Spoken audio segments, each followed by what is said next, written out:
What is going on, football fans? Back at it with another New York Giants video. Took a couple of days off with the New York Giants because, quite frankly, there wasn't a lot to talk about. Normally, during a normal, sports season, I would be talking a little bit about baseball, basketball, but they're not in the fold right now either. But this is kind of the 2 months where you kind of lay off the football content for a while. You talk a little bit about the OTAs, but there's not a whole lot to talk about. But today, I found some pretty interesting articles and topics regarding the New York Giants, specifically on the defensive side of the football. So I wanted to jump into some of the things that some of the players said. I also wanted to jump into an article from the New York Post talking about Xavier McKinney that really hit home with his intelligence and his work ethic. And of course, McKinney went to Alabama. Well, Dalvin Tomlinson, who also went to Alabama, a player on the football team, was asked about his thoughts of the defense from what he's been able to gather so far in virtual meetings with the New York Giants. And the one thing that he expressed when I, read an article on GiantsWire.com was how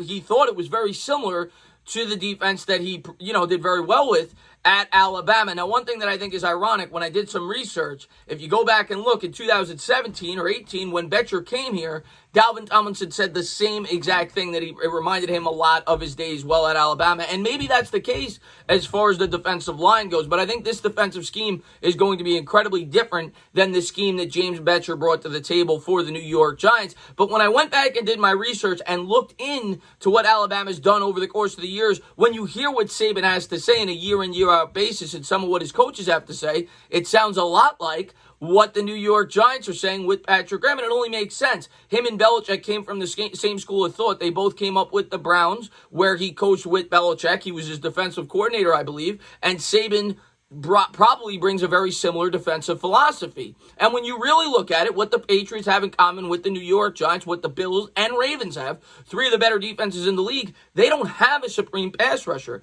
They generate a pass rush through scheme. And I think for that scheme to work to its full capacity, you need players like Dalvin Tomlinson. You need a very strong interior defensive front. You go back, you look at Vince Wilfork, his days with the New England Patriots. And the Giants, if they have anything on this defense, it is certainly that. They have a lot of talent up there at that defensive line. And when I really thought about it, that to me was the biggest driving factor for why Patrick Graham probably took this job. Because of their strong interior defensive front, you really need that to be able to blitz off the edge, because basically if you could have 3 or 4 huge guys, which is what the New York Giants have, they could clog up the holes and draw the attention from the blockers, freeing up opportunities from the blitzers, and that's exactly what you're looking for. And when you look on this defensive line, the Giants, for lack of a better word, have a lot of beef.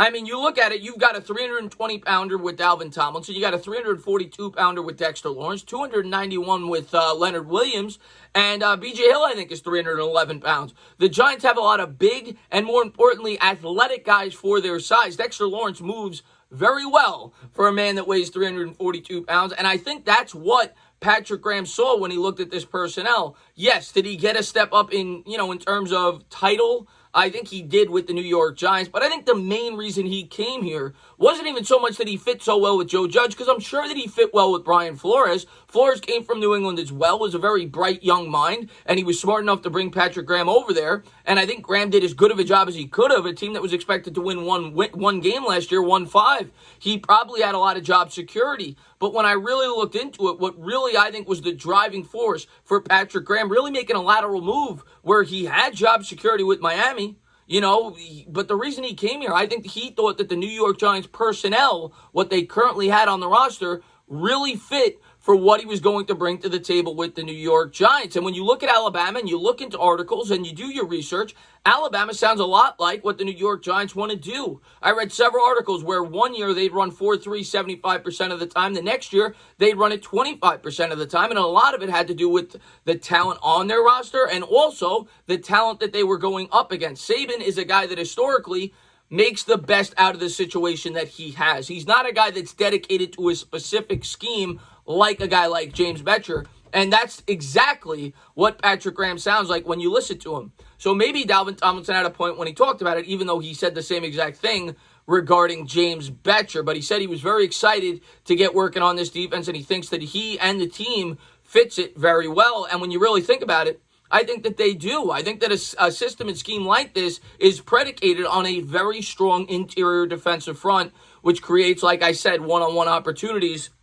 for the guys off the edge, which is why none of these teams really invest in a supreme edge rusher. None of those teams I mentioned, the Bills, Patriots, and Ravens, had a guy with 10 or more sacks. Matthew Judon, I believe, had 9.5, which led all three teams, but they all had they were all top 5 defenses in the sport because they had great coverage and they had a strong interior defensive front. You look at the Buffalo Bills last year, they invested an early first-round pick on Ed Oliver, an interior defensive lineman, very athletic, a guy that I was very much in love with in last year's draft, but that was their philosophy, and I think Patrick Graham saw the New York Giants roster and had the same exact thought process. The other thing that I wanted to touch on was an article by the New York Post talking about the New York Giants second-round pick with Xavier McKinney, a guy that I think we're all really excited about. And, of course, he's coming over from Alabama. And what it talked about in the article was his work ethic, his intelligence, his willingness to be great, his willingness to put in the work, and really try to be a great player in the pros. And it talked about the challenges that he will face in the shortened offseason in his rookie year, but why his former high school coaches think he is as well-equipped as anybody to overcome that due to his work ethic and his want to be great. So let's jump right into some of the quotes from the article. First quote I wanted to bring up to you guys was from his former defensive line coach while at high school. The thing that separated him was he wanted to be uncomfortable in a room full of other dogs, said Jamel Ramsey, the defensive line coach at Roswell High School in Georgia. He wanted to make sure he was the top dog, just his work ethic. He's probably the most consistent kid that I've ever seen in that group of all these guys that went on to play in college. So, I mean, you love hearing that. Work ethic, that's something that I continue to harp on with Daniel Jones that is incredibly impressive. And when you get to the pro level, you look at a guy like DeAndre Baker, didn't have it in his first year. It sounds like Xavier McKinney is going to have that day one, and it very well may have been what attracted Joe Judge to this young man. Next thing we're going to talk about.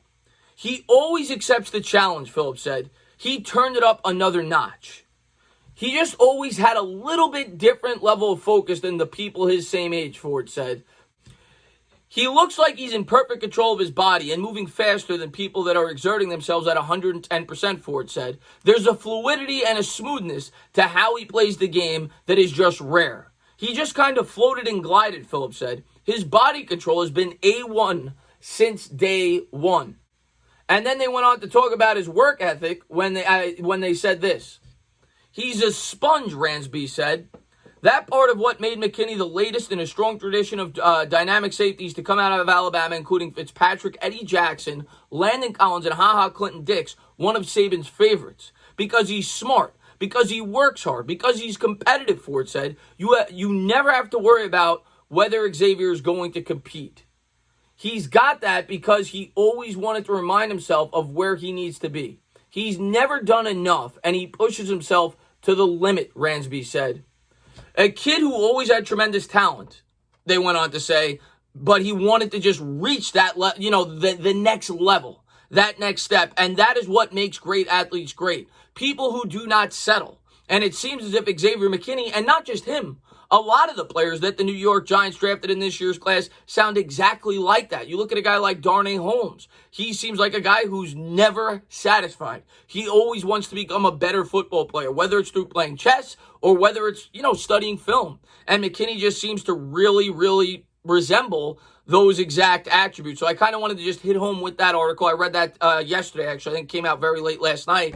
And it just very encouraging things regarding McKinney for the New York Giants, who I think might be the most important piece of this year's defense. He very well might be, because they're going to ask him to do so many different things at that position. They're going to rush him off the edge. He's going to drop back in coverage, and he is going to need that work ethic and willingness to be great to be able to translate into the NFL as quickly as the New York Giants, I think, are going to ask him to. When you look at this year's crop of rookies, McKinney's probably going to be asked to do more than any other rookie in this year's class outside of probably Isaiah Simmons, and he doesn't have the naturally gifted athleticism that Simmons has. McKinney's a very good athlete, but he is going to have to beat you with smarts and work ethic, and I think he's going to be able to do that. From all the things that you've read, I've read other articles on him in the past, and as far as the Alabama defense goes, I'm excited about it. I mean, Saban's had great success with his system, and we'll see how Joe Judge and Patrick Graham implement that type of defense here. There's no perfect scheme when it comes to defense. You need the players, you need the personnel, and you need the coaches that could get the most out of them. But it's certainly possible for Giants fans that think that you need to run that 4-3 and you need that supreme edge rusher. Teams like the Patriots, Ravens, and Bills have proven that that is just not the case. It is a new age NFL where teams put more stress and more emphasis on coverage. And I think that will be the New York Giants approach. And I think Dalvin Tomlinson is excited about it. And I think he does fit this scheme very well. And it may very well be why they brought in a guy like McKinney, being that he came from Alabama and would have a quick transition process. Although I do think the New York Giants got great value with that pick, but it just seems like he fits exactly what the New York Giants are looking to do. As always, guys, if you liked what you watched, please subscribe, drop a comment, maybe give me a little thumbs up. Cheers.